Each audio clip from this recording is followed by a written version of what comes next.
नमस्कार, मी लक्ष्मी. माझ्या चॅनलमध्ये स्वागत आहे. इकडे गेलतो आम्ही बाहेर, कुठे ते सांगते. त्या पहिला आज स्पेशल देवासाठी नैवेद्य बनवायचा होता. इतरांना धोंडे खाऊन देऊन झाले, पण आज स्पेशल देवासाठी नैवेद्य करण्यासाठी मी सकाळी लवकर उठून छान असं पुरण लावून स्वयंपाक करून घेतला.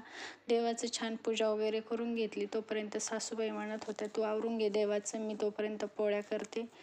त्यांनी मदत केली मला छान आणि पटकन आवरले. इकडं तेथेच दीपदान केले. छान अशी पूजा नैवेद्य आरती करून घेतली.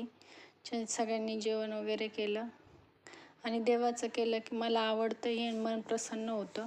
इकडे गेलतो आम्ही देवीची ओटी भरायला. त्या पहिल्या इथं वरद गणेश मंदिरापाशी पाणीपुरी खाल्ली. आम्हाला जायचं होतं आज कर्णपुऱ्यामध्ये.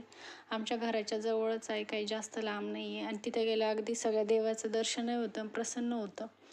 इकडे इतरांच्या कानात सांगण्यापेक्षा आपल्या देवाला सांगायचं. इकडं बजरंगबलीचं दर्शन घेतलं. प्लीज माझ्या चॅनल लाईक सबस्क्राईब करायला विसरू